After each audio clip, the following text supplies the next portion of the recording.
Bueno, un poco lo estaba haciendo antes, esto de la portada del libro. Yo escribí un libro que se llama Orígenes de la Habanera, que en portada está María Martínez. María Martínez fue la primera cantante de habanera que se insertó en el circuito clásico de Europa y es auténticamente desconocida. Se cantan las canciones habaneras de ella, pero nadie sabe quién era María Martínez. María Martínez fue una niña que el intendente de La Habana, el intendente español de La Habana, tenía a su madre media moribunda y la niña se dedicaba a cantar a la madre. Y a él le encantó como la niña cantaba. Y le pidió a su madre esclava que por favor él la iba a traer para aquí para ponerle en una escuela de canto. Efectivamente la puso en la escuela de canto de Madrid y estando la niña cantando, entró la reina Isabel II. Cuando le escuchó cantar, le dio una beca deportiva.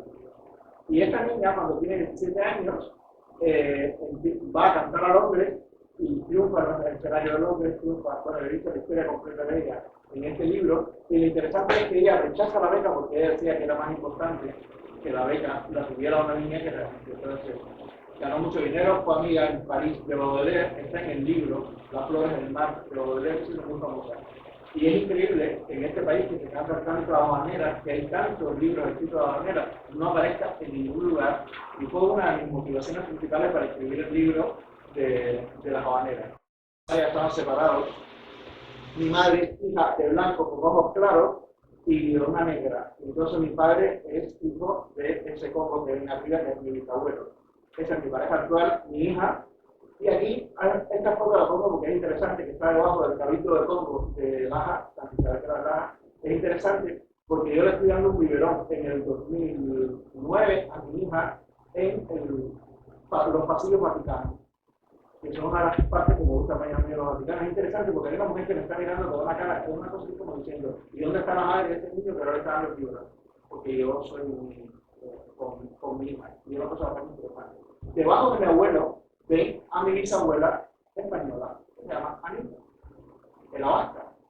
Y entonces yo muestro esto porque es interesante ver que es muy difícil para un cubano, por lo menos para mí, porque hay mucha tendencia ahora de defensa de la negritud, de la visualización de la negritud, pero ¿hasta qué punto? A mí cuando yo veo discursos demasiado radicales del tema de la negritud, yo digo, ¿cómo yo voy a ser radical si yo tengo un bisabuelo negro y tengo una bisabuelo española? Es decir, eso es una contradicción que tiene que salvar en algún sentido, porque es verdad que fueron esclavizados, pero es verdad que de ese encuentro surgieron cosas completamente maravillosas, como la música afrocubana. ¿Por qué? Porque yo considero que afrocubanos fueron mis bisabuelos. Yo no soy afrocubano, yo no tengo nada que ver con África. Yo adoro África. Pero es afrodescendiente. Sí, yo soy afrodescendiente, pero en Cuba, sabes que mucha gente se sigue llamando a sí mismo afrocubano. Yo no me considero afrocubano porque yo no tuve ningún contacto con África. En mi formación, África es un lugar maravilloso, del cual yo aprendo muchísimo, pero yo no soy afrodescendiente. Yo soy cubano. Yo me crié con estas dos familias a un lado, y además mi madre, anteriormente, la señora que está arriba, al lado, Adelaida Quintana, es decir, hay tres personas, son mis tres tías que me criaron, Lola y Nala, bueno, Dolores y Adelaida Quintana, que fue Adelaida Quintana, la que está en la parte izquierda. Adelaida Quintana se metía debajo de la cama para darme la leche porque yo siempre estaba con los libros leyendo, porque yo fui lector compulsivo, me tuvieron que ingresar para que no me la volvería a estar leyendo todo el tiempo. Y a mí me crió una persona blanca y cuando iba a Laja estaba 3 meses con negros. Entonces es muy difícil discernir y estar en un discurso radical de que hay que acabar con él. No hay que acabar con nadie, pero que hay que intentar que nos entiendan de otra manera y ver los discursos de la negritud de forma distinta. Este es un libro del Centro Arte y Cultura de Negros del siglo XX, es un libro extraordinario sobre la negritud en Estados Unidos, cómo se ha comportado el aporte de los negros en Estados Unidos, que a mí me encantó, y este índice y negras que ha trabajado es impresionante.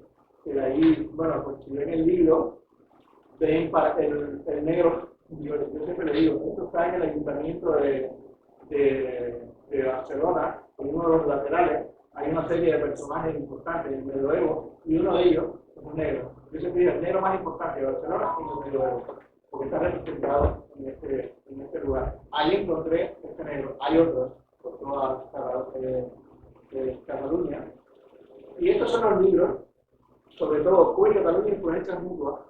A mí, yo siempre tengo una voluntad de intentar con mis libros, desde la portada del libro, que la gente me quiere.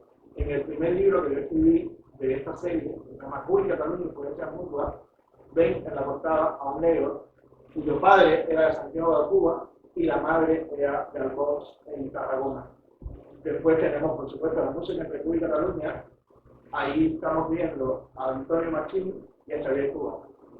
Con la gracia de que Antonio Machín nació en Cuba y se vino a vivir a Cataluña, y Xavier Cuba nació en Girona y se fue a vivir a Cuba. Aprendió todos los ritmos cubanos y se convirtió en embajador de la música cubana a través de 89 películas, en las cuales más del 90% de las películas puso música cubana. Es para mí el gran promotor de la música cubana del siglo XX en Hollywood, que era el internet de la época. Porque yo creo que el gran poder de la música cubana se lo dio un catalán como Xavier Cuba. Y después tenemos, bueno, La Habanera, que habla de esto. Y esto es el último libro, Elige tú que bailo yo, son tres negros martinitas que están bailando en... ¡Hola! ¡Qué alegría!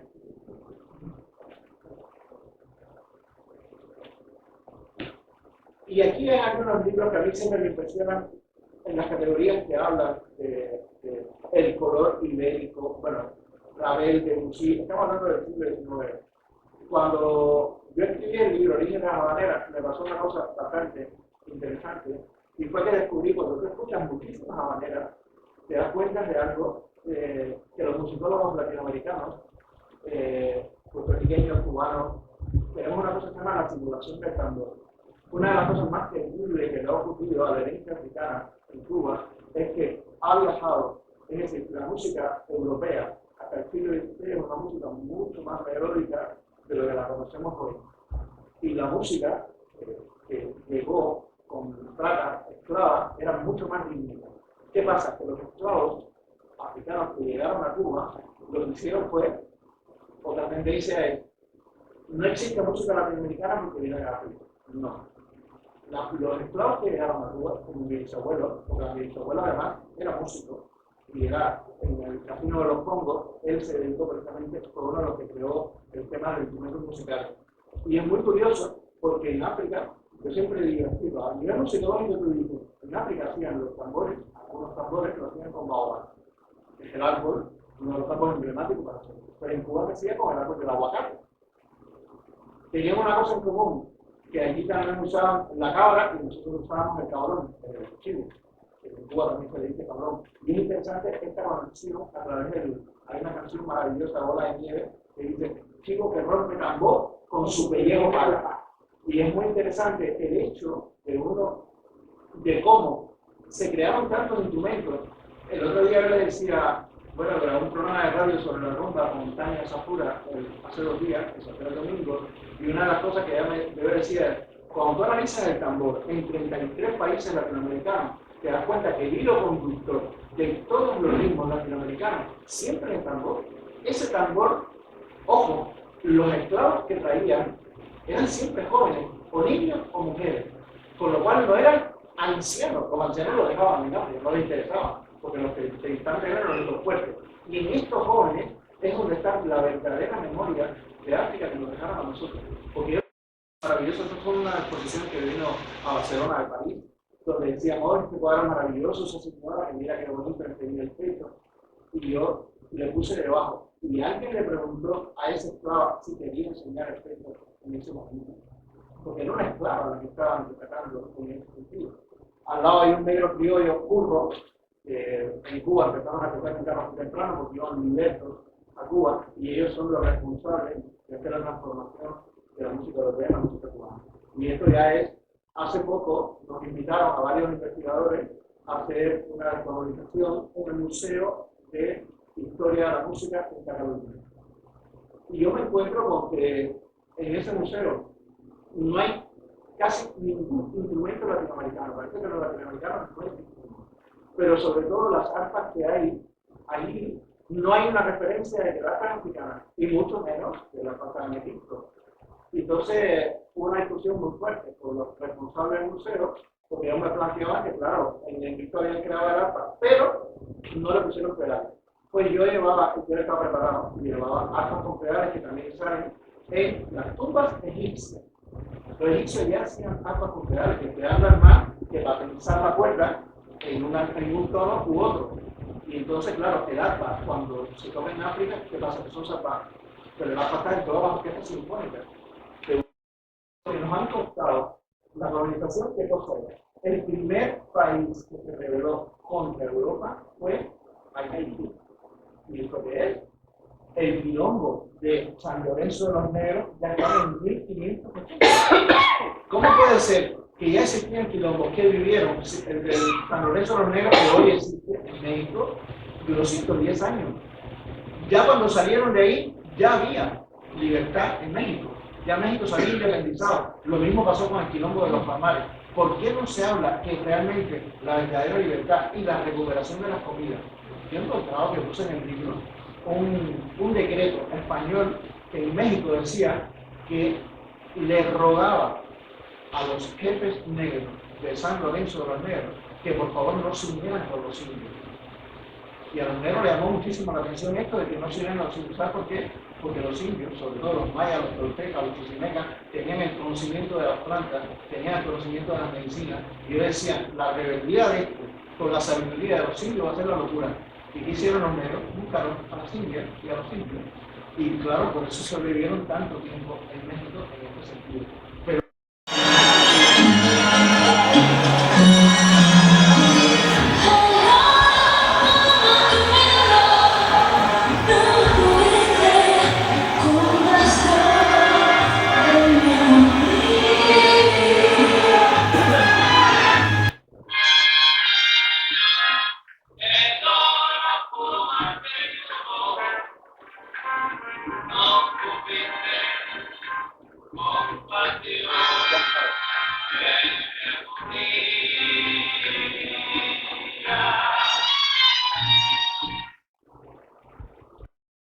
duele bastante Rosalía, que está a favor de muchísimas cosas, no le dé crédito en ningún momento, ni pague derecho en ningún tipo.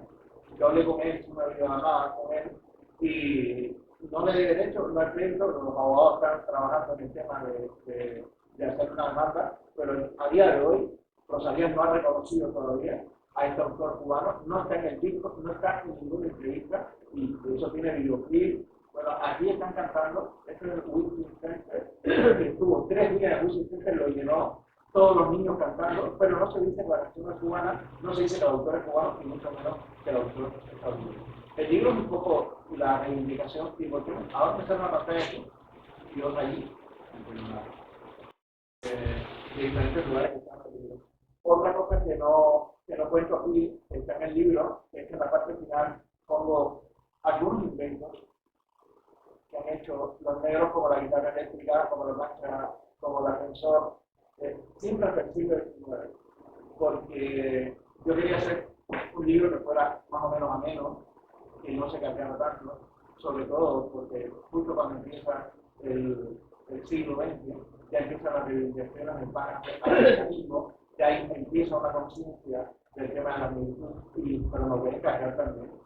Voy a hacer otro libro que sea del siglo XX y siglo XXI, el tema de los negros, cómo han ayudado, porque el libro en realidad se llama Euronegro, análisis de la migración de Europa y América, religión, esclavitud y arte. Lo que no cuento ahí es la primera parte del libro, porque la primera parte del libro me parece que es una mirada distinta a cómo se ha hecho la lectura del tratamiento de imágenes de la Iglesia Católica en América. Yo escribiendo este libro me ha sorprendido mucho que en 12 países latinoamericanos la Virgen más venerada es la Manuelita. Y al principio pensaba que no era una casualidad, que era la Manuelita, ¿no? Cuando estudias los lugares donde estaba la Manuelita, son lugares exclusivamente donde había más cantidad de negros que blancos.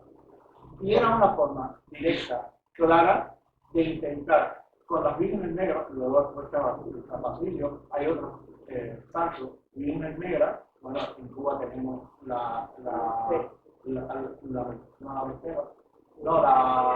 Virgen de Regla. Tenemos la Virgen de Regla, que tenemos la Virgen Negra, que también está en otros países latinoamericanos. Y empiezan a hacer un análisis, en el libro pongo el análisis de muchas vírgenes negras que hay en América, y no era casual, era borrar la memoria de religión, pero en Cuba costó trabajo.